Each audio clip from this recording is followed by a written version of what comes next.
আর আপনি দেখবেন, আমি সত্যি বলছি, আপনি ওইভাবে একটু দোয়া করেন, মজা যদি না পান টাকা ফেরত, আসলে মজা পাবেন।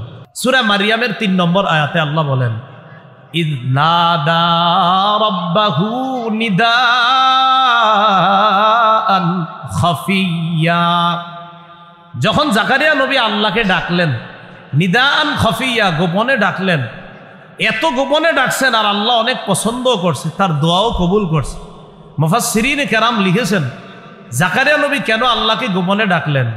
ইন্নামা আখফাহু লিআন্নাহু আহাব্বু ইলাল্লাহ। জাকারিয়া নবী আল্লাহকে গোপনে ডাকার কারণ হলো, গোপন ডাক আল্লাহর কাছে সবচেয়ে দামি, সবচেয়ে প্রিয়। গোপনে আল্লাহরে ডাকা, এটা আল্লাহর কাছে খুব প্রিয়, খুব দামি। আমরা বৈশা রয়েছি সবাই একসাথে, মনে করেন, দেখেন আমার পাশের জনের আল্লাহ মাফ করে দিয়ে, আল্লাহ মাফ করে দেন, আল্লাহ মাফ করে দেন, এই জাতীয় ফিস ফিস আওয়াজ। সুফিয়ান সাউরি রহমতুল্লাহ আলাইহি বলছেন যে এটা এমন হবে, লা ইয়াকুনু লাহু নিদাআন ওয়ালা জাহরান বালিগা, বেশি উঁচু আওয়াজ হবে না। আবার কেমন হবে বিষয়টা? পাশের মানুষরা বুঝবে, আহারে বেচারাই কি জানি বলতেছে আল্লাহ, এরকম। অথবা মানে মানুষ যদি শুনে এটা বুঝবে, তো মানুষের সামনে দোয়া করা দরকার নেই আপনার, কথার কথা। আপনি গোপনে বলতেছেন, সেটা মানুষ দেখতেও পারে, আবার নাও দেখতে পারে। তো আপনার বিষয়টা কেমন হবে? সুফিয়ান সাউরি বলেন যে এমন, যে মানুষ যখন তোমারে দেখবে মনে করবে লোকটা কি জানি বলতেছে আস্তে আস্তে, এরকম। আল্লাহ আমাদেরকে এইভাবে যেন আল্লাহর কাছে আমরা দোয়া করতে পারি গোপনে, আল্লাহ তৌফিক দান করে। তো গোপনে আল্লাহর কাছে আমরা দোয়া করব ইনশাআল্লাহ, বলেন। এবার একটা বক্তব্য শুনেন। মুসলিম ইবনে দিনার, বলেন কি নাম বললাম, রহমতুল্লাহি আলাইহি, তিনি সুন্দর একটা কথা বলছেন। কেউ যদি পারেন এটা লিখে রাখবেন, আর প্রতিদিন দেখবেন, তা আপনিও এই স্বাদ নিবেন, উপভোগ করবেন। ইবনে রজব হাম্বলি রহমতুল্লাহ আলাইহির একটা কিতাব আছে, জামিউল উলুম ওয়াল হিকাম। এই কিতাবের মধ্যে উনি বর্ণনাটা আনছেন, যার বর্ণনা তার নাম মুসলিম ইবনে দিনার। তিনি বলেন, মা তালাজ্জাজাল মুতালাজ্জিজুনা বিমিসলিল খালওয়াতি বিমুনাজাতিল্লাহি আযজা ওয়া জাল। বলেন আমার সাথে, ঈমানের স্বাদ গ্রহণকারীরা চুপি সারে মুনাজাত করে, গোপনে আল্লাহকে ডেকে যেই মজা পায়, এমন মজা, এমন স্বাদ পৃথিবীর অন্য কোনো কিছুতে তারা পায় না। ঈমানের স্বাদ গ্রহণকারীরা আল্লাহর সাথে চুপি সারে কথা বইলা যেই মজা পায়, এত মজা ঈমানের স্বাদ গ্রহণকারীরা আর কোনো কাজে পায় না। এই জন্য আল্লাহরে গোপনে একটু মুনাজাত করেন, ডাইকেন। ওই যে বললাম 1টা 2টা সবাই ঘুমাইছে, ঘুম ভেঙে গেছে, একটু আল্লাহরের সময় বলেন না, আল্লাহ মেয়েটার বিয়ে হচ্ছে না 5 বছর, একটু আল্লাহরে বলেন। আর আপনি দেখবেন, আমি সত্যি বলছি, আপনি ওইভাবে একটু দোয়া করেন, মজা যদি না পান টাকা ফেরত, আসলে মজা পাবেন, আপনি সত্যি মজা পাবেন। দেখেন আপনি একটু এইভাবে দোয়া করেন। মসজিদের সব মুসল্লি বের হয়ে গেছে, ইমাম সাহেব, খতিব সাহেব বের হয়ে গেছে মাগরিবের নামাজের পর, কথার কথা। হঠাৎ দেখেন কোনো মুসল্লি নেই, ফ্যান একটা চলতেছে, এসিগুলা মাত্র বন্ধ হয়েছে, নাতিশীতোষ্ণ একটা ভাব আছে মসজিদের মধ্যে, এখনো হালকা হালকা লাইট জ্বলতেছে, কেউ নাই মসজিদে। ওই টাইমে একটু আল্লাহর কাছে চোখের পানি ছাইরা কান্না করেন না, দেখেন মজা যদি না পান আপনি, মজা পাবেন। মা তালাজ্জাজাল মুতালাজ্জিজুনা বিমিসলিল খালওয়া বিমুনাজাতিল্লাহি আযজা ওয়া জাল। চুপি সারে আল্লাহকে ডাইকা ঈমানদার যেই পরিমাণ মজা পায়, এত স্বাদ অন্য কিছুতে আর পায় না। আল্লাহ আমাদের সকলকে গোপন ইবাদতে অভ্যস্ত হওয়ার জন্য গোপনে যেন বেশি বেশি দোয়া করতে পারি, আল্লাহ তৌফিক দান করেন। করব তো ইনশাআল্লাহ।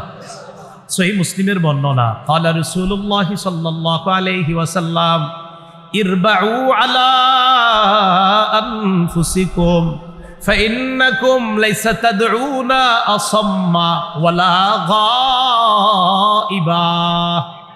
হে মানুষ, তোমরা নিজেদের প্রতি সদয় হও, আর আল্লাহরে যখন ডাকবা একটু চুপি সারে ডাকো, সমস্যা নাই। কারণ তোমরা এমন রবকে ডাকো না যেই রব বধির, যেই রব অনুপস্থিত, এমন রবকে তোমরা ডাকো না। তাহলে কাকে ডাকি? নবী বললেন, ইন্নাকুম তাদউনা সামিআন করিবা। তোমরা এমন রবকেই ডাকছো যেই রব সবকিছু শোনেন, করিবা, অতি নিকটে থেকে সবকিছু শোনেন। সূরা জারিয়াতের 56 নম্বর আয়াতে কারিমা তেলাওয়াত করলাম। আয়াতে আল্লাহ পাক রব্বুল আলামিন মানুষ সৃষ্টি কেন করেছেন, জিন কেন সৃষ্টি করেছেন, এই কথা আল্লাহ বলেছেন। আল্লাহ বলেন, ওয়ামা খালাকতুল জিন্না ওয়াল ইনসা ইল্লা লিয়াবুদুন। জিন এবং ইনসান আমি সৃষ্টি করেছি ইল্লা লিয়াবুদুন, আমার ইবাদত করার জন্য। জিন ইনসান যারা, তাদেরকে আল্লাহ সৃষ্টি করেছেন ইবাদত করার জন্য। এটা হলো এই আয়াতের প্রকৃত অর্থ। সরল অনুবাদ করলে জিন ইনসান আমি সৃষ্টি করি নাই অন্য কোনো উদ্দেশ্যে, তবে এই উদ্দেশ্যে সৃষ্টি করেছি যে তারা আমার ইবাদত করবে। আল্লাহ পাক রব্বুল আলামিন বলেন, ইয়া আইয়ুহান নাসু উবুদু রাব্বাকুম, হে মানুষ তোমরা তোমাদের রবের ইবাদত করো। অন্য আয়াতে বলেন, ইয়া আইয়ুহাল্লাযীনা আমানুর কাউ, হে ঈমানদারগণ তোমরা রুকু করো, ওয়াসজুদু সিজদা করো, ওয়া'বুদু রাব্বাকুম তোমরা তোমাদের রবের ইবাদত করো। ইবাদত কাকে বলে?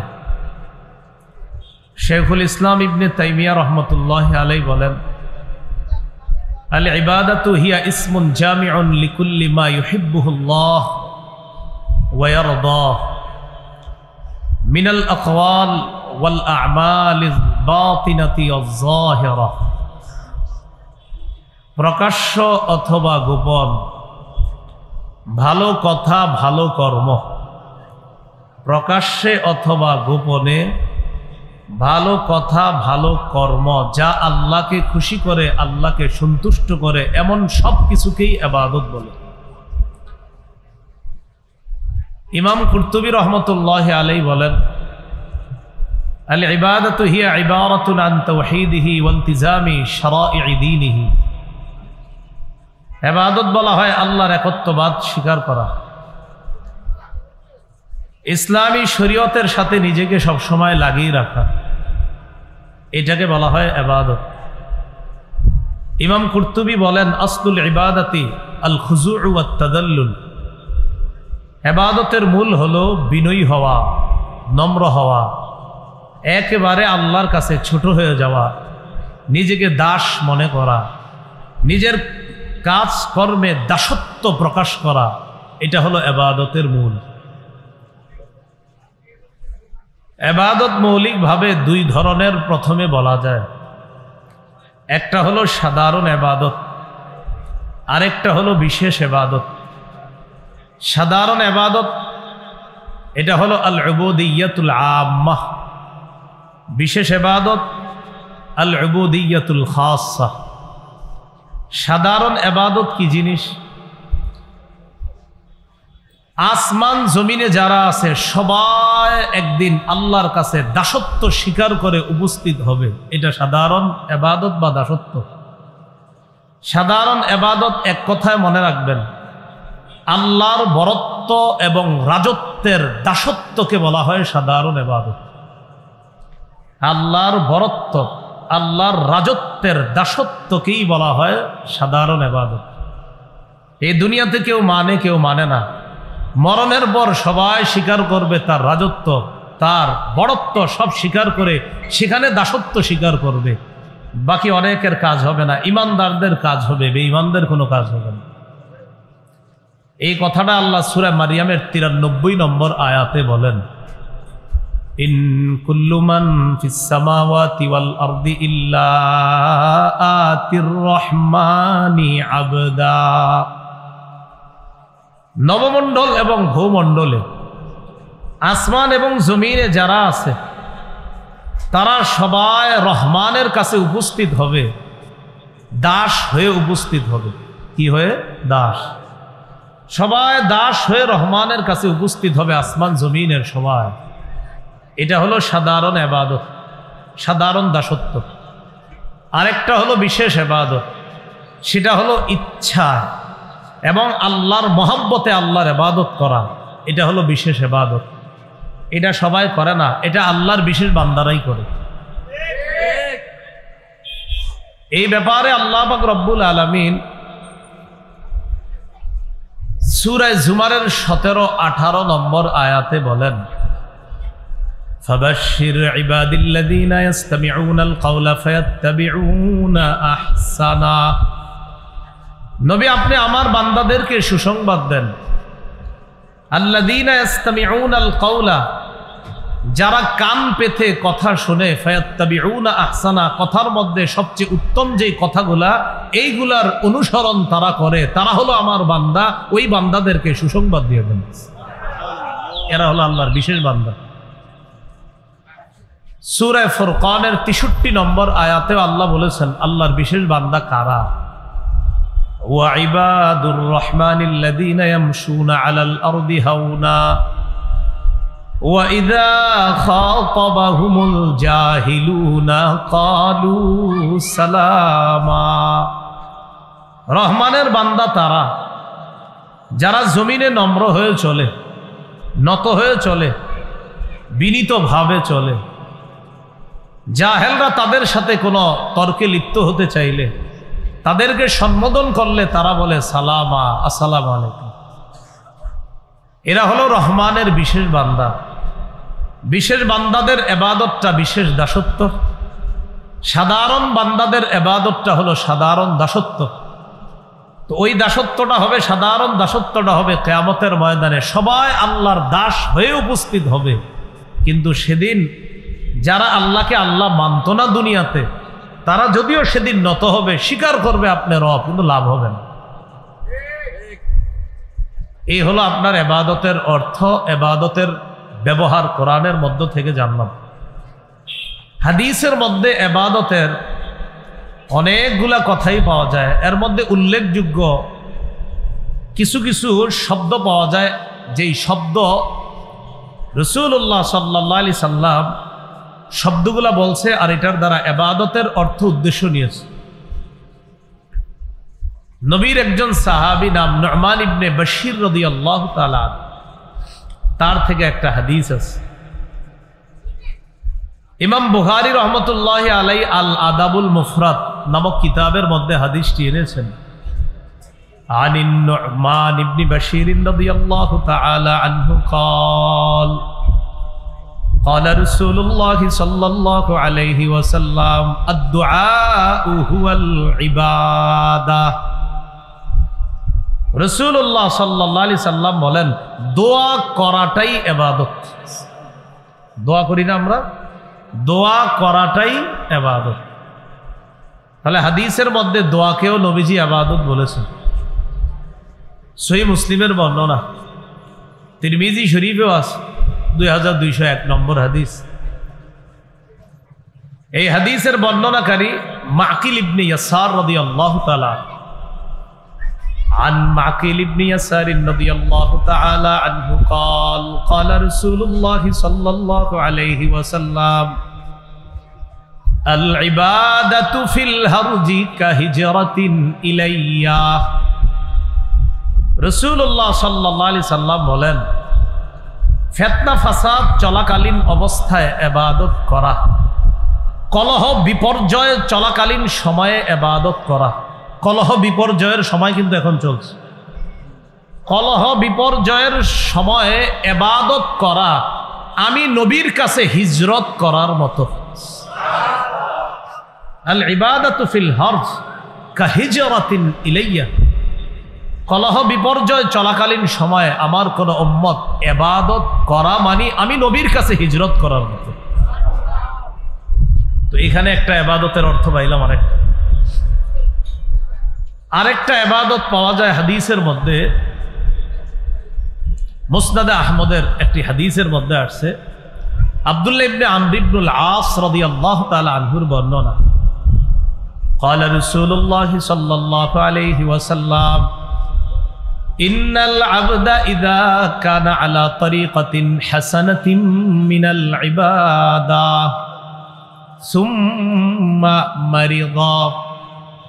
রাসূলুল্লাহ সাল্লাল্লাহু আলাইহি সাল্লাম বলেন, কোন বান্দা যখন ইবাদতের সুন্দর একটা পদ্ধতি অবলম্বন করে, যেমন এখানে আপনারা যারা আছেন সুন্দর সুন্দর অনেক ইবাদত করেন, করার চেষ্টা করি আমরা। নবী বলেন, আমার কোন উম্মত, আল্লাহর কোন বান্দা ইবাদতের সুন্দর একটা পদ্ধতি যখন অবলম্বন করে সে ইবাদত করতে থাকে, এই ইবাদতটা করতে করতে সে অসুস্থ হয়ে গেছে, বেচারা অসুস্থ হওয়ার কারণে এখন আর ইবাদত করতে পারে না। তো তার সাথে একজন ফেরেশতা নিযুক্ত আছে, যে ফেরেশতার কাজ হলো তার আমলনামা লেখা। তো অসুস্থ অবস্থায় যখন বান্দা ইবাদতটা করতে না পারে তখন কি হয়? কিলা লিল মালাকিল মুআক্কালি বিহি উকতুব লাহু বিমিসলি আমালিহি ইযা কানা তালিকা। তার আমলনামার জন্য নিযুক্ত যেই ফেরেশতা তার আমলনামা লেখে, ওই ফেরেশতাকে আল্লাহর পক্ষ থেকে বলা হয়, ও ফেরেশতা, আমার বান্দা যেহেতু অসুস্থতার কারণে তার সুন্দর ইবাদতটা এখন আর সে করতে পারে না, তো অসুস্থতার কারণে ইবাদতটা যদিও করতে পারতেছে না, সুস্থ থাকলে তো আমার বান্দা ইবাদতটা করতো, এখন করতেছে না, সমস্যা নাই, সব লিখতে থাকে। উকতুব লাহু বিমিসলি আমালিহি ইযা কানা তালিকা। সে সুস্থ থাকলে যে আমলটা করতো এখন যেহেতু করতেছে না, তুমি তার সব কিন্তু বন্ধ করো না। আমি তো আমার বান্দারে জানি, চিনি, আমার বান্দা সুস্থ থাকলে তো করতো, এখনো সুস্থ করে না, সব বন্ধ হবে না, লিখতে হবে। তো এই হাদিস ও ইবাদতের একটা ব্যবহার, আমি কিন্তু হাদিসগুলা বলতেছি আপনাদেরকে, মানে শুধু ইবাদতের ব্যবহারগুলো বুঝাইতেছি। কোরআনের কিছু আয়াত জানলাম, এই হাদিস ও ইবাদতের ব্যবহারটা আসছে। তো হাদিসের শেষে আল্লাহ পাক রব্বুল আলামিনের পক্ষ থেকে বলা হয়, হাত্তা উতলিকাহু আও আকফিতাহু, আমার বান্দাকে অসুস্থতা থেকে সুস্থতা দান করার আগ পর্যন্ত, অথবা বান্দাকে আমার কাছে তুলে নেওয়ার আগ পর্যন্ত, মানে তাকে আমি মৃত্যু দেওয়ার আগ পর্যন্ত, সে যেহেতু এখন অসুস্থ, তো অসুস্থতার পর সে যদি সুস্থ হয়ে যায় ভালো কথা, আর যদি সে সুস্থ না হয়, আমি যদি তার মৃত্যু দিয়ে দেই, এই সুস্থ হওয়ার আগ পর্যন্ত সওয়াব লেখবা, আর তার মরণের আগ পর্যন্ত সওয়াব লিখতে হবে। এইখানেও ইবাদতের আমরা একটা ব্যবহার হাদিসের মধ্যে পেয়ে গেলাম।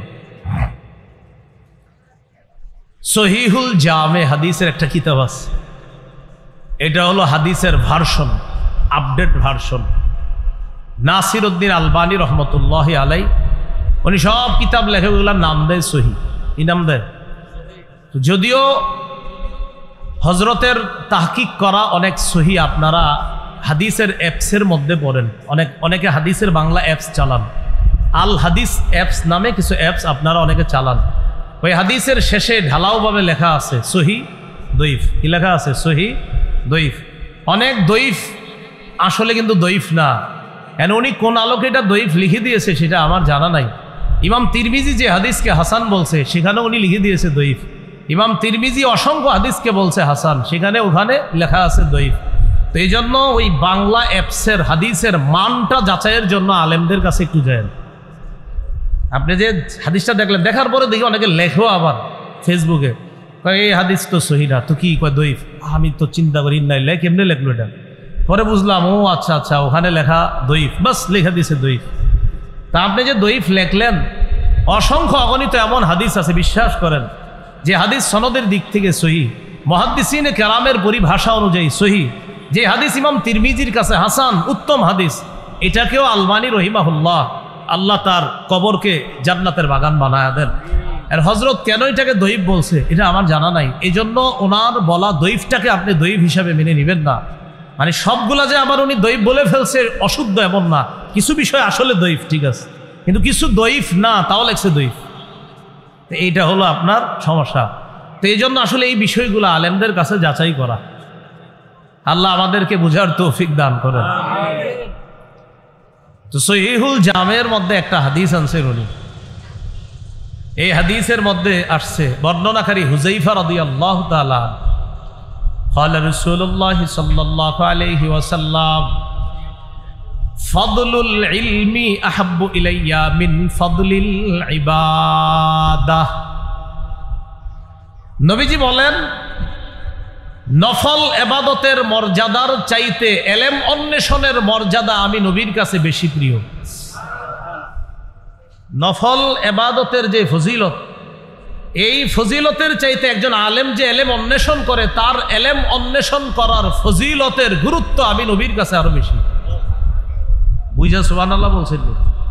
নবীজি কি বললেন? নফল ইবাদত যে করে এটার ফজিলত অবশ্যই আছে, এটার চাইতে আলেম যে এলেম অন্বেষণ করে ওটার ফজিলত আমার কাছে বেশি, এবং এই ফজিলতটা আমার কাছে বেশি প্রিয়, নফল ইবাদতের মর্যাদাও আমার কাছে প্রিয়, এর চাইতে বেশি প্রিয় এলেম অন্বেষণের মর্যাদা। তাহলে বলেন তো, আলেম ওলারা মাদ্রাসা যে পড়ে মাঝে মাঝে বলেন এরা কি ইবাদতটা করে, এরকম করেন না আপনারা? এদের পড়াশোনাটাই তো ইবাদত। সুবহানাল্লাহ, পড়াশোনাটাই কি ইবাদত। আল্লাহ বুঝার তৌফিক দান করেন। এই হাদিসের শেষে নবীজি সাল্লাল্লাহু আলাইহি সাল্লাম বলেন, খায়রু দীনিকুম আল ওয়ারউ, তোমাদের সর্বোত্তম দিন হলো তাকওয়া, আল্লাহ ভীতি, আল্লাহকে ভয় করা, এটা হলো সর্বোত্তম দিন, সর্বশ্রেষ্ঠ দিন। শেখ মুহাম্মদ ইবনে সালেহ আল উসাইমিন রহমতুল্লাহি আলাইহি সৌদি আরবের অনেক বড় আলেম ছিলেন। তিনি বলেন, ইন্না তালাবাল ইলমি ইবাদাতুন ওয়া মিন আফজালিল ইবাদাত, এলেম অন্বেষণ করাটাই ইবাদত। কয় শুধু ইবাদত না, শ্রেষ্ঠ ইবাদতের অন্তর্ভুক্ত হলো কোরআন হাদিসের এলেম অন্বেষণ করা, এটা শ্রেষ্ঠ ইবাদতের অন্তর্ভুক্ত। এই জন্য অনেক সময় দেখবেন আপনি নফল নামাজ পড়তেছেন মসজিদে, আর হুজুরে ওই পাশে বসে বসে একটা কিতাব দেখতেছে, তো বলতেছেন ওনারে আমি নামাজ পড়তে দেখি না, উনি যেটা করতেছে সেটা তো আপনি বুঝতেছেন না, আপনার যেন সুন্দরভাবে নামাজটা পড়তে পারেন, উনি ওই কিতাব পইরাই ফতুয়াটা আপনাকে দিতে হবে। হ্যাঁ, এই জন্য উলামায়ে কেরামের এলেম অন্বেষণ করা এটা ইবাদত। করং কি ইবাদত মিন আফজালিল ইবাদাত, শ্রেষ্ঠ ইবাদতের অন্তর্ভুক্ত। সালফে সালিহিনগণ বলেন, আল ইলমু সালাতুস সিররি, এলেম হলো গোপন নামাজের মতো, ওয়া ইবাদাতুল কলবি, কলবের ইবাদত হলো এলেম অন্বেষণ করা। এলেম হলো সালাতুস সিররি, গোপন নামাজের মতো, ওয়া ইবাদাতুল কলবি, এবং অন্তরের ইবাদত হলো এলেম অন্বেষণ করা। তো যাই হোক, আমি এগুলা বলা উদ্দেশ্য না, উদ্দেশ্য হলো রসুল এই হাদিসের মধ্যে এবাদতের প্রয়োগটা আনছেন, এবাদতের ব্যবহারটা এই হাদিসে আছে, এই জন্য আমি এটা বললাম। আল্লাহ আমাদের সকলকে সৃষ্টির যে উদ্দেশ্য এবাদত করা, আমরা আমাদের জীবনটা যেন এবাদতের মাধ্যমে সুন্দর করতে পারি, আল্লাহ তৌফিক দান করেন। এবাদত কিছু আছে প্রকাশ্যে, কিছু আছে গোপনে। আজকে ফজরের নামাজ পড়ছেন, জোহর পড়েছেন, আসর পড়েছেন, মাগরিব এশা পড়েছেন, এগুলা প্রকাশ্য এবাদত, এবং এটা প্রকাশ্যেই করবেন। এই জায়গায় আবার আপনি এরকম পীর সাইজেন না যে আসলে মানুষ দেখবে বলে আমি মসজিদে গিয়ে নামাজ পড়ি না, বিষয়টা কিন্তু এমন না। এই এবাদত প্রকাশ্যেই করবেন। হজ করা এবাদত, এটা প্রকাশ্য এবাদত। আপনি আবার এটা বললেন না এখানে লাখ লাখ মানুষ আমাকে দেখে ফেলবে তাই আমি কাবার সামনে যাই না। প্রকাশ্য এবাদত যেটা আল্লাহ বলছে প্রকাশ্যে করার জন্য, সেটা প্রকাশ্যে করাই নিয়ম। কিছু এবাদত আছে গোপনে করা। আজকে আপনাদের সামনে গোপন এবাদতের ব্যাপারে কিছু কথা বলবো, খুব মন দিয়ে শুনবেন। প্রকাশ্য এবাদতগুলো তো আমরা করব, পাশাপাশি গোপন এবাদতগুলো আমরা বাড়ানোর চেষ্টা করব ইনশাআল্লাহ। গোপন এবাদতের ব্যাপারে ভূমিকায় দুইটা কথা শুনি, এরপর মূল আলোচনায় ঢুকি। ওমর ইবনে আব্দুল আজিজ রহমতুল্লাহি আলাইহি নাম শুনছেন? 99 হিজরিতে তিনি খলিফা হয়েছেন, শাসক হয়েছেন। 101 হিজরিতে তিনি ইন্তেকাল করেন। 2 বছর 5 মাস তিনি শাসন ক্ষমতায় ছিলেন। সারা দুনিয়ারে শিখাইয়া দিছে ইনসাফ কারে কয়, ন্যায় বিচার কারে কয়। শাসন ক্ষমতায় অধিষ্ঠিত হওয়ার আগে বছরে তার ইনকাম ছিল 40,000 স্বর্ণ মুদ্রা। শাসন ক্ষমতায় বসার পর মাত্র 400 দিনার স্বর্ণ মুদ্রা রাইখা বাকি সব রাষ্ট্রীয় কোষাগারে দান করে দিছে। তারা ক্ষমতায় বসার আগে ছিল ইনকাম, ক্ষমতায় বসার, আবার বলেন, ক্ষমতায় বসার আগে ছিল ইনকাম। তাহলে ক্ষমতায় অধিষ্ঠিত হওয়ার আগেই তাদের কোটি কোটি টাকা ইনকাম ছিল, মানে মসনদে বসার আগে ছিল কোটি কোটি টাকা ইনকাম, আর বসার পর সব দান করে দিচ্ছে। শুধু কি দান করছে, ইন্তেকালের পর ঘরের মধ্যে সামান্য কিছু ছাড়া আর কিছুই তালাশ করে পাওয়া যায় না। এই ছিল আগের দিনের শাসকদের অবস্থা। ওমর ইবনে আব্দুল আজিজ রহমতুল্লাহি আলাইহি ক্ষমতায় বসার পর প্রতি শুক্রবার জুমার দিন মিম্বরে দাঁড়ায়া গুরুত্বপূর্ণ একটা কথা বলতেন, এরপর খুতবা দিতেন। বিসমিল্লাহ, আল্লাহুম্মা লাকাল হামদু ওয়া লাকাশ শুকর। তিনি মিম্বরে দাঁড়িয়ে বলতেন, ইয়া আইয়ুহান নাস আসলিহু আখিরাতাকুম ইউসলিহিল্লাহু লাকুম দুনিয়াকুম।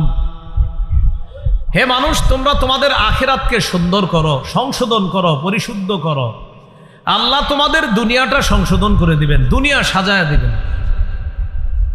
ওয়া আসলিহু সারাইরাকুম ইউসলিহিল্লাহু লাকুম আলানিয়াতাকুম। তোমরা তোমাদের ভিতরটা সুন্দর করো, কলবটা সুন্দর করো, আল্লাহ তোমাদের উপরটা পরিপাটি করে দিবেন। রাসূল সাল্লাল্লাহু আলাইহি সাল্লামের একজন সাহাবী নাম জুবাইর ইবনুল আওয়াম রাদিয়াল্লাহু তাআলা, তিনি বলেন, মান ইসতাতাআ মিনকুম আন তাকুনা লাহু খাবিআতুম মিন আমালিন সালিহিন ফালইয়াফআল।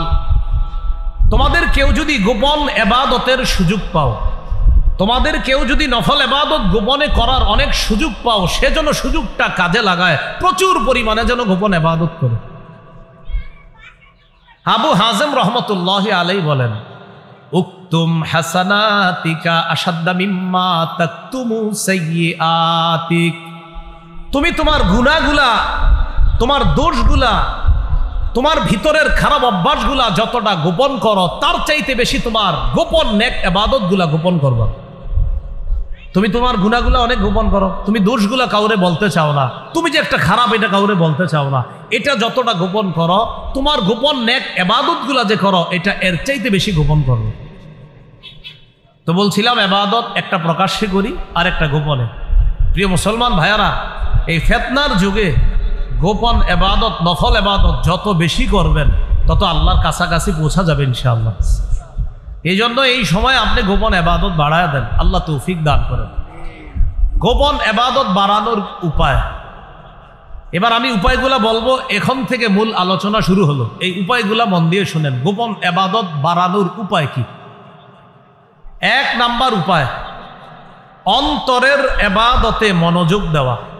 বলেন, কিসের ইবাদতে মনোযোগ দেওয়া? অন্তরের ইবাদতে মনোযোগ দেওয়ার অর্থ কি? একটু আমার সাথে বলেন। কলব থেকে গুনাহ বের করা, তাকওয়া তৈরি করা, এটা অন্তরের ইবাদত। গুনাহগুলা ভিতর থেকে বের করতে হবে, অন্তরে আল্লাহর ভয় ঢুকাইতে হবে, এটা অন্তরের ইবাদত। এই ইবাদতে মনোযোগী হতে হবে। ইমাম শাফি রহমতুল্লাহ আলাইহি বলেন, এই পৃথিবীতে তিনটা ইবাদত করা, আমল করা সবচেয়ে কঠিন। বলতে হবে আমার সাথে, কয়টা আমল করা সবচেয়ে কঠিন?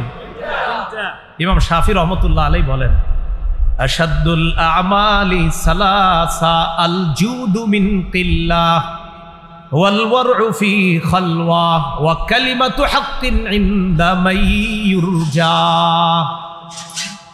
ইমাম শাফি বলেন, পৃথিবীতে তিনটা কাজ করা সবচেয়ে কঠিন। এক নম্বর, আল জুদু মিন কিল্লাহ, টাকা পয়সা কম থাকলে দান করা খুব কঠিন। আপনার পকেটে টাকা পয়সাই নেই, এই মুহূর্তে আরেকজন কয় স্যার কিছু দেন, আসি 5 টাকা, 2 টাকা দিয়ে দিমু, আর থাকে 3 টাকা, এটা দেওয়া খুব কঠিন। টাকা কম থাকলে দান সদকা করা খুব কঠিন। 2, ওয়াল ওয়ারউ ফি খালওয়া, নির্জনে আল্লাহকে ভয় করা খুব কঠিন। নির্জনে আল্লাহকে ভয় করা খুব কঠিন। এখানে যারা আছি আমরা সবাই, আমরা কিন্তু এই জায়গায় কেউ গুনাহ করতেছি না। এই জায়গায় কেমন যেন আমাদের সবার ভাব যে আমরা আল্লাহকে ভয় করি। আসলে সত্যি কথা, এখানে কেউ গুনাহ করতেছি না আমরা। কিন্তু ঘরে যান, দরজাটা বন্ধ করেন, আপনার মা নাই, আপনার বাবা নাই, আপনার আত্মীয় স্বজন কেউ নাই।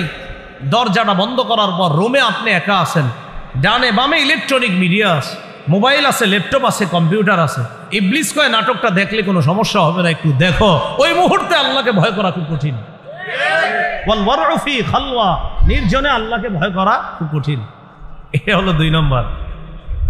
3 নম্বর, ওয়া কালিমাতু হাক্কিন ইনদা মাইয়ুরজা, যার কাছে কিছু আশা করা হয় তার সামনে হক কথা বলা খুব কঠিন। যার কাছে কিছু আশা, সুদখোরের কাছে আপনি আশাবাদী, এই বেটা সুদের টাকা পকেটে নিয়ে আপনার কাছে আসছে, আসার পর কয় ভাই, মানুষে কয় আমার ব্যবসাটা নাকি হারাম। তো আপনিও শুনছেন, শোনার পর বললেন যে জামিয়া রহমানিয়া মাদ্রাসায় জিজ্ঞাসা করছিলাম, মুফতি সাহেবরা বলছে যে এইভাবে আপনার ব্যবসা করলে হারাম হয়, সুদ হয়। তা আপনি চিন্তা করলেন আমি যদি এটা বলি তাহলে হ্যাঁ আর আমারে কিছু দিবে না, পকেটে কিছু নিয়ে আসছে। আর যদি আমি বলি না না, মানুষ বললে হবে নাকি আপনি সুদি কারবার করেন, আপনার এটা পুরো ঠিক আছে, তখন পকেট থেকে বের করে করেন, কিছু খায়েন। ওয়া কালিমাতু হাক্কিন ইনদা মান ইউরজা, যার কাছে কিছু আশা করা হয় তার সামনে হক কথা বলা খুব কঠিন। বসে 100টা ভুল করলেও কয় আপনি ঠিক করছেন। কেন বলে? প্রমোশন যদি না বাড়ে, তো আমি কি তোমাদের সাথে যে 1 বছর ছিলাম আমার কোনো আচরণে তোমরা কষ্ট পেয়েছো? কষ্ট কিন্তু পাইছে, কয় না। আপনি কোনো অন্যায় করেন নাই, কোনো ভুল করেন নাই, কেন? আমার যেন প্রমোশন বাড়ে। ওই যে ইমাম শাফি বলেন কালিমাতু হাক্কিন ইনদা মান ইউরজা, যার কাছে কিছু আশা করা হয় তার সামনে হক কথা বলা বড় কঠিন কাজ। বলেন পৃথিবীতে কয়টা কাজ সবচেয়ে কঠিন? 1 নাম্বার টাকা পয়সা কম থাকলে সদকা করা, 2 নাম্বার নির্জনে আল্লাহকে ভয় করা খুব কঠিন, 3 নাম্বার যার কাছে কিছু আশা করা হয় তার সামনে হক কথা বলা খুব কঠিন। কিন্তু আমরা ইনশাল্লাহ 3টা করেই দেখাই দেব ইনশাল্লাহ।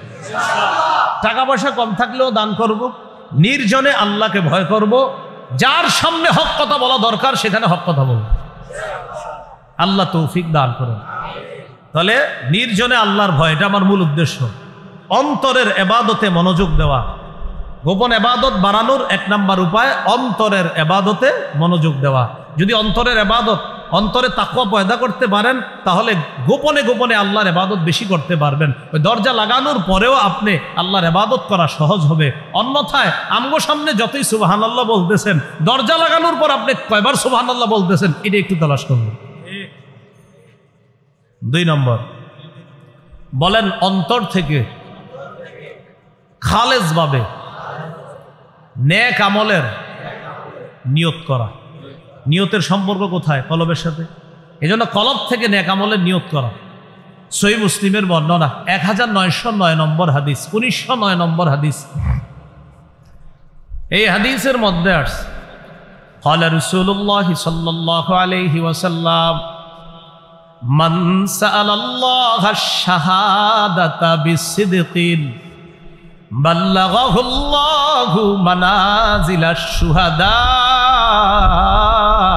ওয়া ইন মাতা আলা ফিরাশিহি। নবীজি বলেন কেউ যদি দিল থেকে শাহাদাতের নিয়ত করে, কামনা করে, শহীদ হওয়ার নিয়ত আছে কাদের কাদের? দিল থেকে নি না, আসলে না মনে হয় দিল থেকে নি।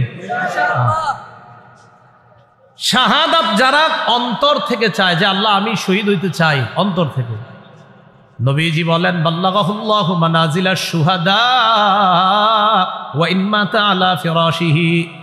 এই ব্যক্তি দিল থেকে নিয়ত করেছে শহীদ হবে, সে যদি তার ঘরে বিছানায়ও মারা যায় আল্লাহ তাকে শহীদদের মর্যাদায় পৌঁছায় দিবে।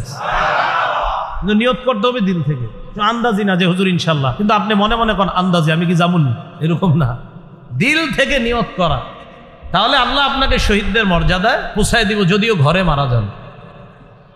আবু মুসা আশআরী রাদিয়াল্লাহু তাআলা নবীর সাহাবী বলেন নিয়াতুল মুমিনি খায়রুম মিন আমালিহি। মুমিনের আমলের চাইতে তার নিয়তটা বেশি উত্তম, বেশি দামি। ইন্নাল্লাহা লা ইউতিল আবদা আলা নিয়াতিহি মা লা ইউতিহি আলা আমালিহি। বান্দা আমলের মাধ্যমে আল্লাহর কাছ থেকে যেই পরিমাণ পায়, নিয়তের কারণে আল্লাহ তাকে আমলের কারণে যা সওয়াব দেয়, বিশুদ্ধ নিয়তের কারণে এর চাইতে বেশি সওয়াব দান করেন। কেন? ইন্নান নিয়াতা লা রিয়া ফিহা।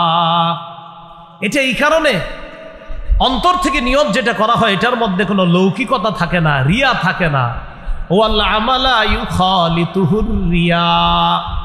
আমলের মধ্যে লৌকিকতা আইসা যায়, রিয়া আইসা যায়। আমার সেজদাটা সুন্দর, মানুষ বলবে, কিছু সময়ের জন্য এরকম আইসা যেতে পারে, যদিও পরে আবার রিয়াটা দূর করি, কিন্তু নিয়তের মধ্যে রিয়া আসে না। তাই বিশুদ্ধ নিয়তের যেই সওয়াব আল্লাহ দান করেন, ভাই ক্ষেত্র বিশেষ, আমলের চাইতেও নিয়তের সওয়াব আল্লাহ বেশি দান করেন।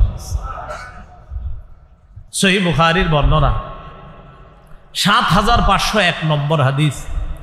এই হাদিসটা হাদিসে কুদসি, আল্লাহর বক্তব্য নবীজি আমাদেরকে জানিয়ে দিচ্ছেন। ক্বালা রাসূলুল্লাহ সাল্লাল্লাহু আলাইহি ওয়াসাল্লাম ক্বালা আল্লাহু আযজা ওয়া জাল্লা ফিল হাদিসিল কুদসি ইযা আরাদা আবদি আন ইয়া'মালা সাইয়্যাতান ফালা তাকতুবুহা আলাইহি হাত্তা ইয়া'মালাহা। আল্লাহ বলেন আমার কোন বান্দা যখন কোনো গুনাহের ইচ্ছা করে, আল্লাহ ফেরেশতাদেরকে বলেন ও ফেরেশতারা আমার বান্দা যে গুনাহের ইচ্ছা করেছে, গুনাহটা না করা পর্যন্ত তার গুনাহটা লেখবা না। আমার বান্দা যে গুনার ইচ্ছা করেছে, গুনাহ না করা পর্যন্ত গুনাহ লেখবা না। ফাইন আমিলাহা ফাকতুবুহা লাহু বিমিসলিহা। আমার বান্দা যদি গুনাহটা করে তাহলে গুনাহ পরিমাণ একটা গুনাহ লেখো। প্রথম কথা, আমার বান্দা গুনাহের নিয়ত করেছে, গুনাহটা যতক্ষণ না করবে লেখো না। আমার বান্দা যদি গুনাহটা করে, বাস একটা করলে একটা লেখো। এরপরে কি বলে দেখেন, ওয়া ইন তারাকাহা মিন আজলি ফাকতুবুহা লাহু হাসানা।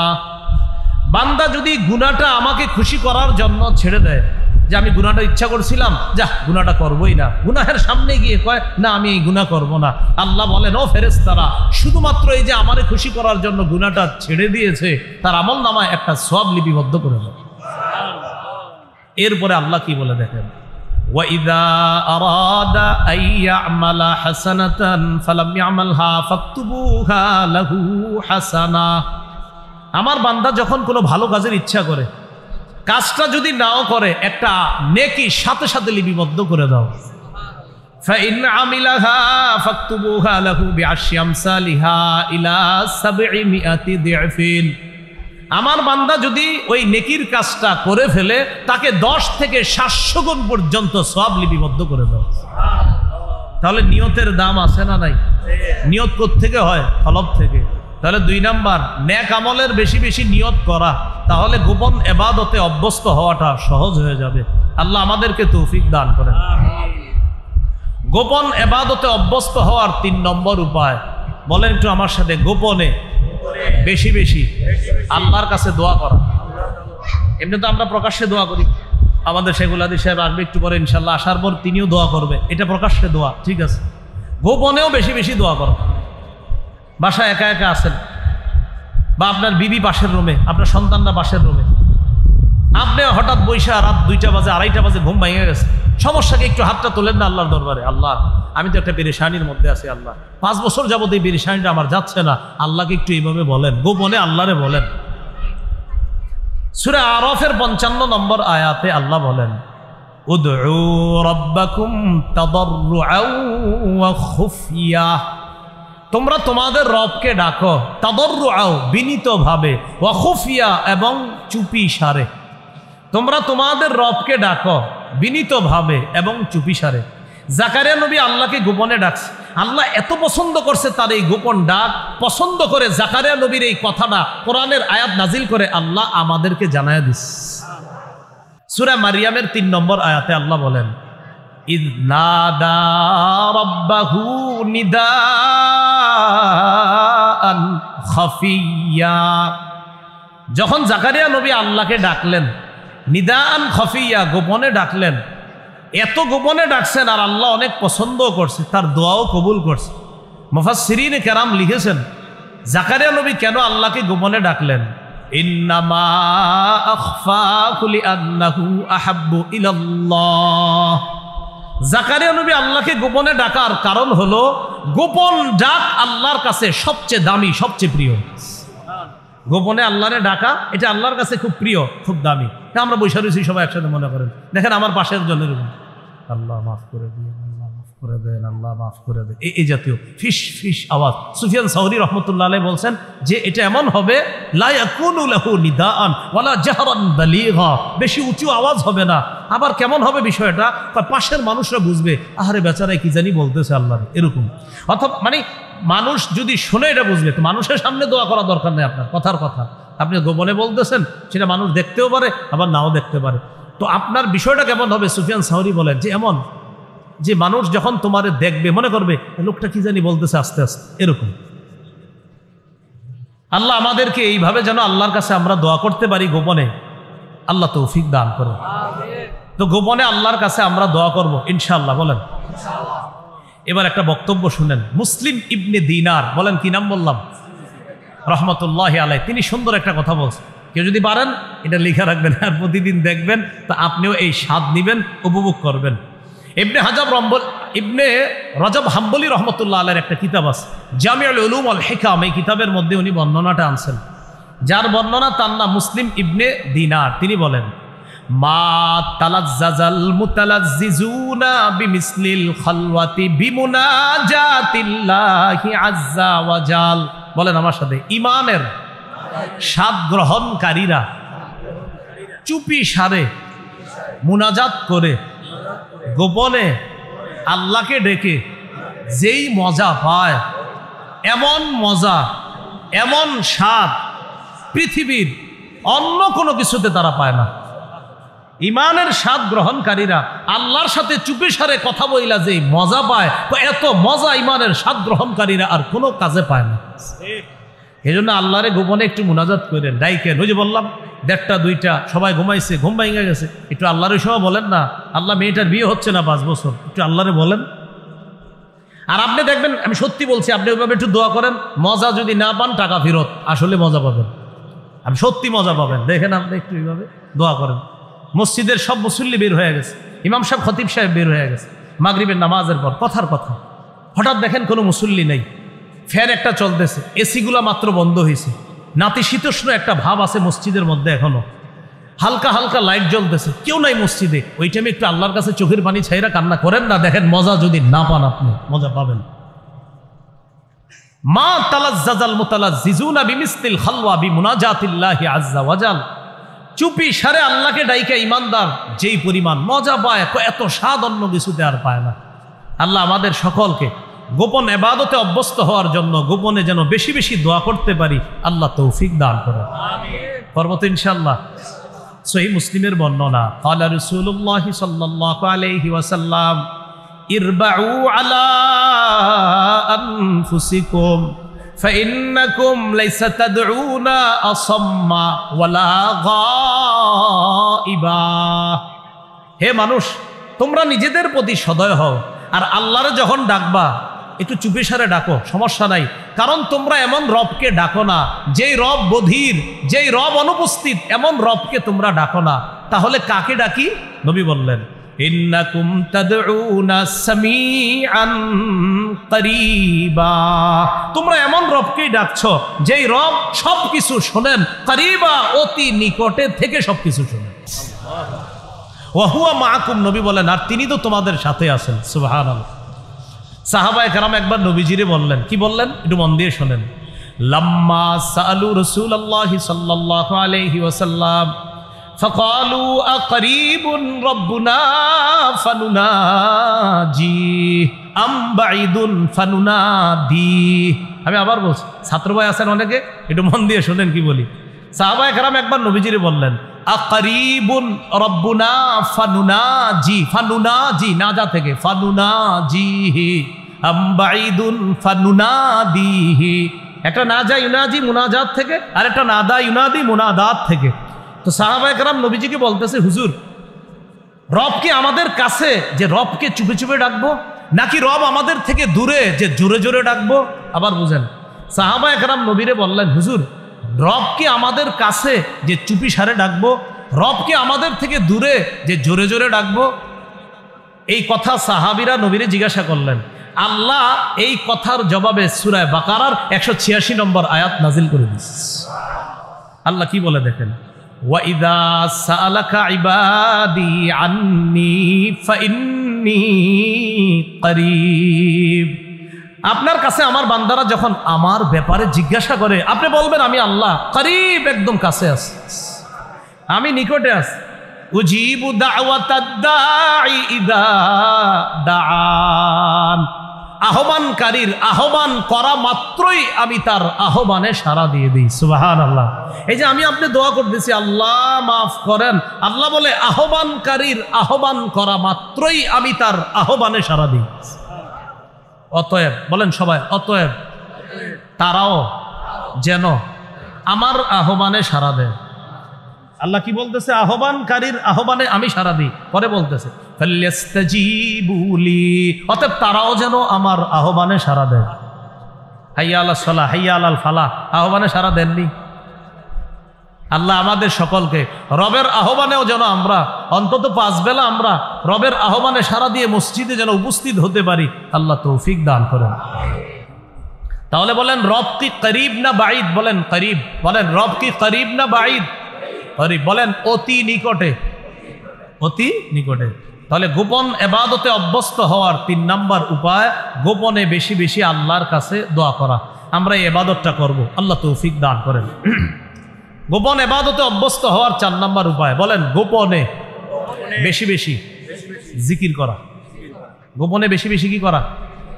গোপনে জিকির করার শ্রেষ্ঠ একটা জিকির আছে, বলেন আমার সাথে, লা ইলাহা ইল্লাল্লাহ। পড়েন তো,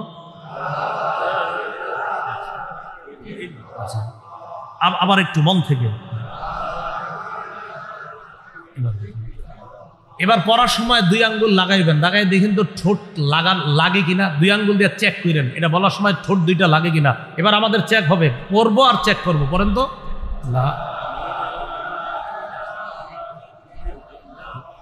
ঠোঁট লাগে? তাহলে কি বুদ্ধি? সবার মাঝে আছেন, এভাবে হাকুরা থাকবেন। দেখেন এরা ভাববে আপনি হাকুরা রয়েছেন, আসলে লা ইলাহা ইল্লাল্লাহ, লা ইলাহা ইল্লাল্লাহ। ঠোঁট লাগে না, গোপনে আপনি কিছু করতে পারতেছেন না। বন্ধুদের মজলিসে বসলে কথাবার্তা অনর্থক, উঠা গেলে বলবে সে দেমাগি।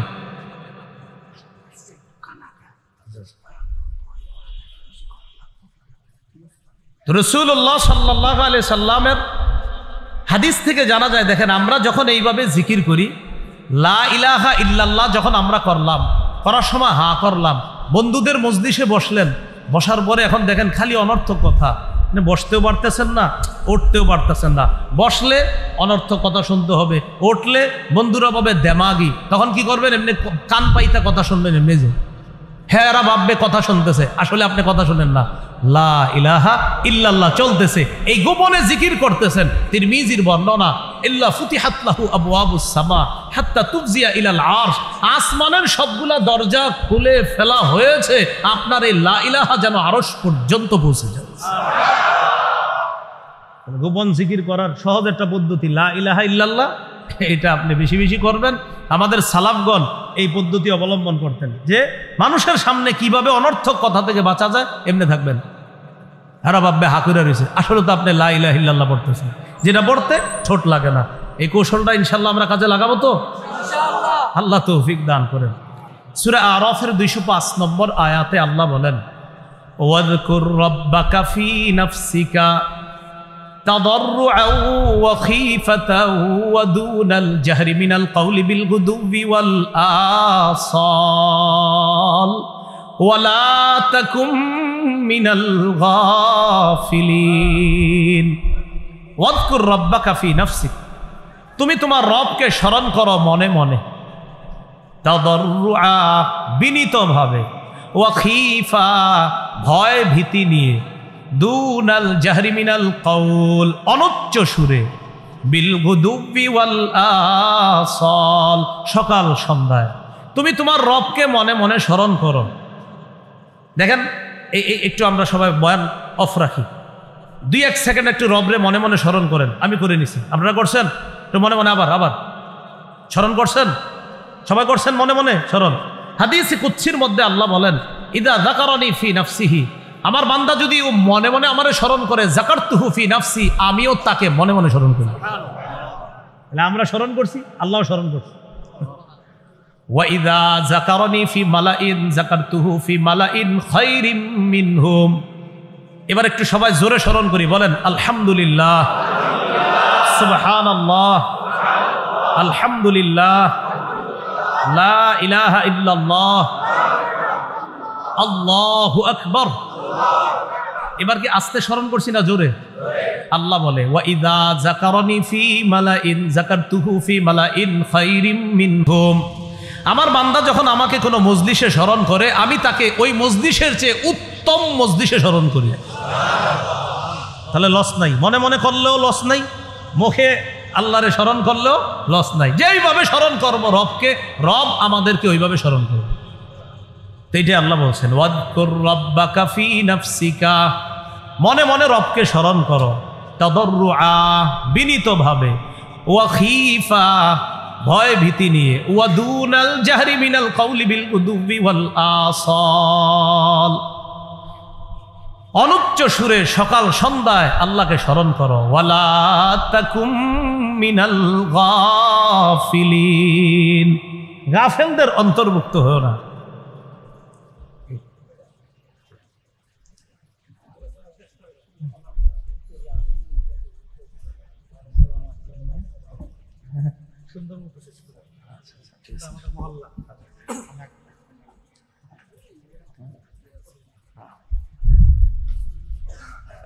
হুজুর বলছে আলোচনাটা শেষ করবে, তো শেষ করি ইনশাল্লাহ। হ্যাঁ, মানে আমার হুজুর নিচে বসবে, আমার মন চাইতেছে না বয়ান করতে। এখন হুজুর হুকুম দিছে, এই জন্য আলোচনা করতেছি। আপনারা কিন্তু অন্য কোনোভাবে নেবেন না। আমার ওস্তাদেরও ওস্তাদ, এটা কিন্তু মাথায় রাখবেন। হ্যাঁ, আমার ওস্তাদদেরও ওস্তাদ। হজরত এবং হজরতের পরিবার যারা পুরা পরিবার, শায়েখের পুরা পরিবারকে আল্লাহ আমাদের মাঝে যেন আরো দীর্ঘদিন তারা থাকে, তাদের বরকত যেন আমরা লম্বা সময় পেতে পারি, আল্লাহ তৌফিক দান করেন। ছাত্র ভাই যারা আছেন ওনারা মাঝে মাঝে আমার সাথে যোগাযোগ করে বলে আকাবিরদের কিছু ঘটনা শোনান। তো আমি বলি কি, শেখুল হাদিস আর মুফতি আমিনী সাহেবের ঘটনা পড়েন। কি বলি আমি? শেখুল হাদিস সাহেব আর মুফতি আমিনী সাহেবের পড়েন। কেন? এবং আকাবিরদের অনেককে আমি জানি, তাদের ব্যাপারে জানছি কিতাব থেকে। শেখুল হাদিস সাহেবকে দেখছি, আমিনী সাহেবকে দেখছি, এজন্য ওনাদের দুইজনের কিছু বিষয় ওনাদেরকে আমি শোনাই দিই। কেন শোনাই? ছাত্র ভাইয়ারা আমাদের বাংলাদেশে, তারা এই দুইজন মনীষীকে যদি তারা ফলো করে, আমাদের এই দুই মনীষী শেখুল হাদিস আল্লামা আজিজুল হক রহমতুল্লাহ আলাই আর শেখুল হাদিস আল্লামা মুফতি আমিনী রহমতুল্লাহ আলাই, আকাবিরদের যেই কাজগুলো আমি কিতাবে পাইছি, তাদের এই দুইজনের মধ্যে আমি সবগুলা পাই। আকাবিররা দর্স তাদরিস আর মাঠে ময়দানে ছিলেন, তাদের দুইজনকে আমি দর্স তাদরিস আর মাঠে ময়দানে দেখছি। তো এই জন্য আমি বলি আপনারা এই দুইজনের পড়াশোনা করেন। মুফতি আমিনী সাহেব রহমতুল্লাহ আলাই সম্পর্কে লালবাগ গিয়ে কিছু কিতাবাদি সংগ্রহ করেন, শায়েখ সম্পর্কে রাহমানিয়া থেকে কিছু কিতাবাদি নেন, পড়েন। পড়লেই বুঝবেন ওনারা দুইজনই আকাবিরদের জীবন্ত প্রতিচ্ছবি। বাস, তো এখন তো তারাও নাই, তো তাদেরকেই বুঝবেন যে আকাবির দেওবন্দ যা যা করেছেন, যেমন থানবী রহমতুল্লাহ আলাই, মাদানী রহমতুল্লাহ আলাইয়ের ইখতলাফ নিয়ে আমাদের ছাত্র ভাইরা টেনশনে পড়ে, ওনাদের ইখতলাফ। আমাদের এই হজরতদের জীবনী মোতালা করলে এই সব ইখতলাফ হল হয়ে যায়। যাই হোক, হজরতের হায়াতে এবং তার পরিবারে আল্লাহ বরকত দান করুন। 4 নাম্বার, জিকির করা। বলছিলাম গোপনে জিকির করা, ইবাদতে অভ্যস্ত হওয়ার 4 নাম্বার উপায় গোপন জিকিরে অভ্যস্ত হওয়া। সহিহ বুখারীর বর্ণনা 660 নম্বর হাদিস। 7 শ্রেণীকে আল্লাহ আরশের ছায়াতলে জায়গা দিবেন। এর মধ্যে একজন রজুলুন যাকারাল্লাহ খালিয়ান ফাফাদাত আইনা, ওই ব্যক্তি যেই ব্যক্তি আল্লাহকে স্মরণ করে, ফাফাদাত আইনা, আর তার চোখ দিয়ে অশ্রু প্রবাহিত হয় আল্লাহর স্মরণে, নির্জনে আল্লাহকে স্মরণ করলে তার চোখ থেকে পানি বেরিয়ে আসে, এই ব্যক্তিটাকেও আল্লাহ আরশের ছায়াতলে জায়গা দান করে। তাহলে গোপন ইবাদতে অভ্যস্ত হওয়ার 4 নাম্বার উপায় গোপনে জিকির করা। 5 নম্বর একটু বলি আমরা, গোপনে কোরআন তেলাওয়াত করা। এক তো প্রকাশ্যে কোরআন তেলাওয়াত আমরা করি, আমাদের হেফজখানা ছাত্ররা মাশাআল্লাহ প্রকাশ্যে তেলাওয়াতের ইবাদত তারা করতেছে। ওলামায়ে কেরাম যারা পড়াইতেছে আর তাদের কাছে যারা পড়তেছে, তারা প্রকাশ্য এলেম অন্বেষণের ইবাদতটা তারা করতেছে। আমরা চেষ্টা করব ওলামা হজরত সহ আমরা সবাই গোপনেও কিছু কোরআন তেলাওয়াত করা। তিরমিজির বর্ণনা 1333 নম্বর হাদিস, রাসূলুল্লাহ সাল্লাল্লাহু আলাইহি সাল্লাম বলেন, আল জাহিরু বিল কুরআন কাল জাহিরি বিস সাদাকাহ ওয়াল মুসিররু বিল কুরআন কাল মুসিররি বিস সাদাকাহ। প্রকাশ্যে কোরআন তেলাওয়াতকারী প্রকাশ্যে সদকাকারীর মতো, গোপনে কোরআন তেলাওয়াতকারী গোপনে সদকাকারীর মতো। তাহলে গোপনেও কোরআন তেলাওয়াত করা। আমাদের সালাফগণ এমন ছিলেন, তারা অনেক সময় গোপনে এত পরিমাণ কোরআন তেলাওয়াত করতেন, এত পরিমাণ কোরআন তেলাওয়াত করতেন, হঠাৎ সামনে কেউ আসছে তো কোরআন বন্ধ করতেন। কেন? তার যেন এই ধারণা না হয় যে আমি অনেক বেশি কোরআন পড়ি। আসলে পড়তেন অনেক বেশি, কিন্তু তার যেন এই ধারণা না হয় আমি অনেক বেশি তেলাওয়াত করি, কোরআন বন্ধ করতেন। সালাফগণ গোপনে খুব তেলাওয়াত করতেন। আমরাও গোপনে কোরআন তেলাওয়াতের ইবাদতটা আমরা বাড়ানোর চেষ্টা করব, আল্লাহ তৌফিক দান করেন। 6 নাম্বার, গোপনে নফল নামাজ পড়া। গোপনে নফল নামাজ পড়া, এটা আমরা মসজিদে পড়ি যারা, মাশাআল্লাহ ঠিক আছে। নফল ইবাদত গোপনে করা, এটাও চেষ্টা করা।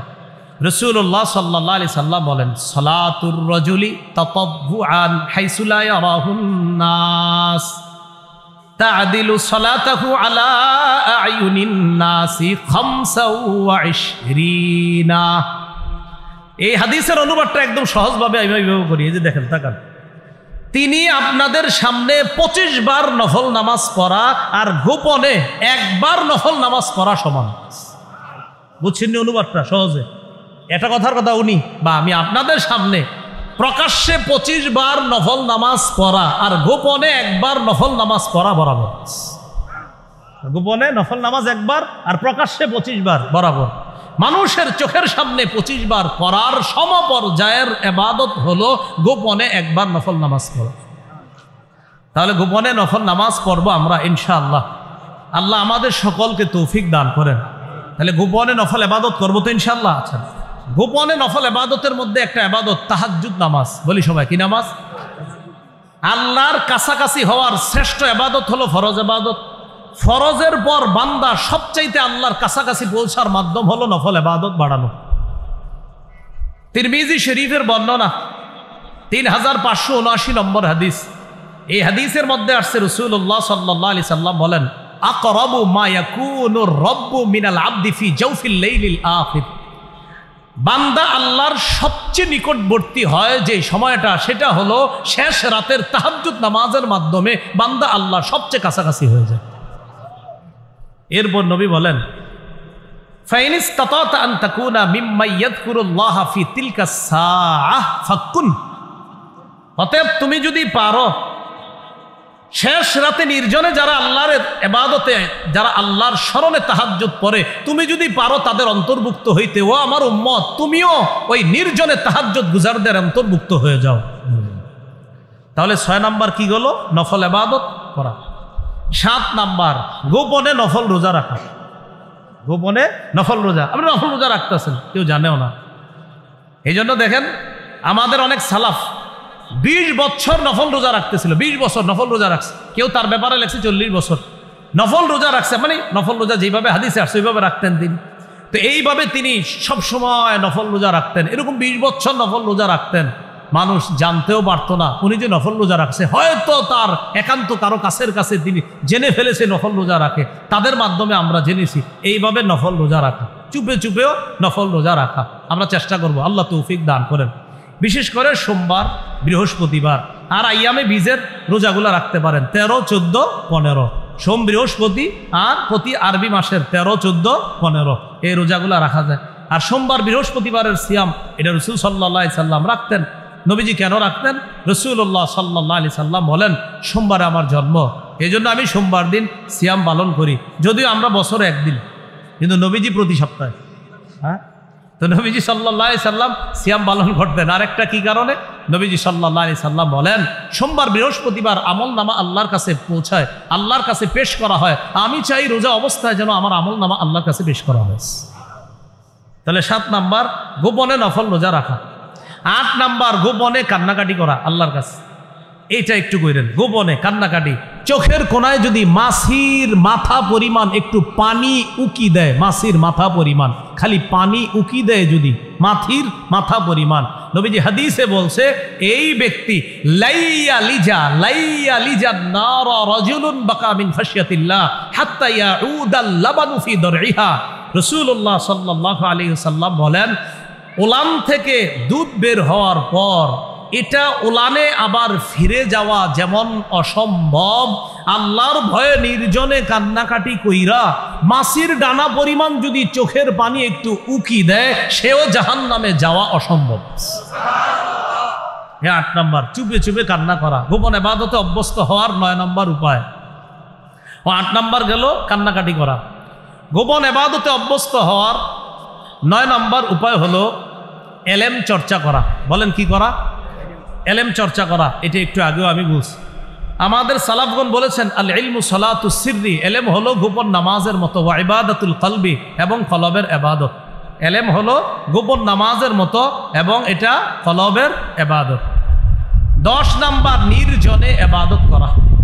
নির্জনে কি করা? ইবাদত। সহিহ বুখারীর বর্ণনা 7292 নম্বর হাদিস। এই নির্জন দ্বারা উদ্দেশ্য হলো আপনার ঘরে হতে পারে, আপনার কর্মস্থলের কোথাও নির্জনে আপনি ইবাদত করতে পারেন। রাসূলুল্লাহ সাল্লাল্লাহু আলাইহি সাল্লাম বলেন, সাল্লু আইয়ুহান নাস ফি বুয়ুতিকুম, হে মানুষ তোমরা তোমাদের ঘরে ইবাদত করো, নামাজ পড়ো। ফাইন্না আফজালা সালাতিল মারই ফি বাইতিহি ইল্লা সালাতাল মাকতুবা, ফরজ নামাজ ছাড়া বান্দার যত নফল নামাজ আছে এটা ঘরে পড়া সবচাইতে উত্তম, সবচাইতে শ্রেষ্ঠ। এই জন্য প্রত্যেক মুসলমানের ঘরে একটা ইবাদতখানা থাকা দরকার। নবীর সাহাবী আবু দারদা রাদিয়াল্লাহু তাআলা আনহু বলেন, মারইল মুসলিমি, মুসলমানের ইবাদতখানা হিসাবে এটা কতই না উত্তম ইবাদতখানা, ফি বাইতিহি, যেটা তার ঘরের মধ্যে হয় নফল ইবাদতখানাটা। কেন? ইয়াকুফু লিসানাহু, ঘরের মধ্যে সে তার জিহ্বাকে হেফাজত করে, অফরজাহু, তার লজ্জাস্থান হেফাজত করে, অবাসরাহু, সে তার দৃষ্টিকে হেফাজত করে। এরপর বলেন, ওয়া ইয়াকুম ওয়া মুজালাসাতাল আসওয়াক, তোমরা বাজার ঘাটে বেশি আড্ডাবাজি কইরো না। তুলহি ওয়া তুলহি, বাজারে বেশি যদি আড্ডাবাজি করো তাহলে কি হবে?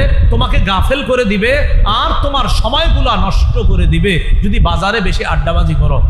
আবু হুরায়রা রাদিয়াল্লাহু তাআলা আনহু বলেন, আসআদুন নাস ফিল ফিতান কুল্লু খাফিয়্যিন নাকিয়্যিন, ফিতনার জামানায় সবচাইতে শ্রেষ্ঠ কাজ হলো কোন ব্যক্তি মানুষকে ফিতনা থেকে মুক্ত রেখে, কোন ব্যক্তি নিজেকে মানুষের ফিতনা থেকে মুক্ত রেখে নির্জনে আল্লাহর ইবাদত যে ব্যক্তি করবে ফিতনার জামানায় সে হবে সবচেয়ে সৌভাগ্যবান। তো এই জন্য গোপন ইবাদত আমরা বাড়াবো। তো গোপন ইবাদত বাড়ানোর 10 নম্বর একটা কারণ জানলাম, সেটা হলো নির্জনে বেশি বেশি ইবাদত করা। এই 10টা কারণ আজকে আমরা জানলাম। প্রথম থেকে একটু বলি, আমরা আল্লাহ আমাদেরকে বানাইছে ইবাদত করার জন্য। ইবাদত কোরআনের মধ্যে আসছে মৌলিকভাবে প্রথমত 2 ধরনের দাসত্ব, একটা হলো সাধারণ দাসত্ব আর একটা বিশেষ দাসত্ব। সাধারণ দাসত্ব যেটা কিয়ামতের ময়দানে সবাই দাস হয়ে আল্লাহর কাছে উপস্থিত হবে। বিশেষ দাসত্ব যেটা, সেটা হলো আমরা আল্লাহর মহব্বতে ইবাদত করা। হাদিসে 4টা জায়গায় ইবাদতের প্রায়োগিক অর্থ আমরা জানলাম। ইবাদত কাকে বলে? সমস্ত ভালো কাজ যা আল্লাহরে খুশি করে এটাকে ইবাদত বলে। ইবাদত কয় ধরনের হতে পারে? আমরা বললাম মৌলিকভাবে 2 ধরনের, প্রকাশ্যে ইবাদত, গোপনে ইবাদত। আল্লাহ যেইগুলা প্রকাশ্যে করতে বলেছেন এইগুলা প্রকাশ্যে করা। আর গোপন ইবাদত কিভাবে করব? এই গোপন ইবাদতে অভ্যস্ত হওয়ার 10টা কারণ আজকে আমরা জানলাম। আল্লাহ পাক রব্বুল আলামিন আমাদের সকলকে যেন আমরা যেই কথাগুলো শুনলাম বললাম সবাই যেন আমরা আমল করতে পারি, নিজেদের জীবনটা যেন এইভাবে সাজাইতে পারি, আল্লাহ তৌফিক দান করেন। হযরত এসে গেছেন, আমরা কেউ উঠবো না, হুজুর কথা বলবেন, আলোচনা করবে, মুনাজাত করবে, এরপর আমরা যাবো ইনশাআল্লাহ।